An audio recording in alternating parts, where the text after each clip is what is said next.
আসলে এখন ভুটানের মতো দলের সাথে যদি আমাদের হামজাকে নিয়ে খেলতে হয়, এটা আসলে আমাদের জন্য এখন মানে সিঙ্গাপুরের সাথে খেলার আগে ভুটানের মতো দলের সাথে খেলাটা একটা মানে আমার কাছে লজিক্যাল মনে হয় না, আমার কাছে কোনো মানে মনে হচ্ছে না যে লজিক্যাল ডিসিশন। কারণ আচ্ছা,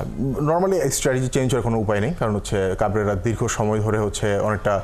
ডায়মন্ড 4-4-2 ডায়মন্ড খেলে আসতেছে, এবং হচ্ছে দেখা যাচ্ছে যে মুরসালিনকে ইউজ করতেছে ফলস নাইন হিসেবে, রাকিব আর ফাহিম খেলতেছে দুই মানে আমরা সব তখন স্ট্রাইকার ছাড়াই খেলতেছি। বাট এবার কাবরেরা যেটা বলতেছে যে রাকিবকে হয়তো স্ট্রাইকার পজিশনে দেখা যেতে পারে, তো রাকিবকে যদি স্ট্রাইকার পজিশনে রাখা হয় তাহলে উইং পজিশনে হয়তো আমরা দেখতে পারি যে এক পাশে ফাহিম, এক পাশে শাহরিয়ার ইমন, মাঝখানে মুরসালিন। যেহেতু স্বামী সোম হচ্ছে মানে আজকে নামছে, তো ওকে বোধহয়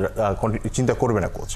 আর হামজা হয়তো ফার্স্ট 11 থেকে খেলবে না, কারণ ভুটানের মতো দলের সাথে হামজা যদি ফার্স্ট 11 থেকে খেলতে হয়, এটা আমাদের জন্য খুবই একটা কিন্তু যে জেলিংটার অভাব আমরা ভারত ম্যাচে বোধ করেছি যে বাংলাদেশ যদি একটা প্রস্তুতি ম্যাচ হামজাকে নিয়ে খেলতো, হয়তো আমরা একটা বেটার রেজাল্ট পেতে পারতাম। সেই সুযোগটা নেবে কিনা? আসলে এখন ভুটানের মতো দলের সাথে যদি আমাদের হামজাকে নিয়ে খেলতে হয়, এটা আসলে আমাদের জন্য এখন সেটা ঠিক আছে, কিন্তু এই সিঙ্গাপুর তো একটা শক্তিশালী প্রতিপক্ষ, তাদের আগে আপনার স্ট্র্যাটেজিটা মানে যত ধরনের এক্সপেরিমেন্ট তো এই ম্যাচটাতেই করতে হবে। সত্যি কথা বলতে মানে সিঙ্গাপুরের সাথে খেলার আগে ভুটানের মতো দলের সাথে খেলাটা একটা মানে আমার কাছে লজিক্যাল মনে হয় না, আমার কাছে কোনো মানে মনে হচ্ছে না যে লজিক্যাল ডিসিশন। কারণ সিঙ্গাপুর মানে আর ভুটানের শক্তিমত্তা পার্থক্য চিন্তা করলে মানে আসলে এটা কোনো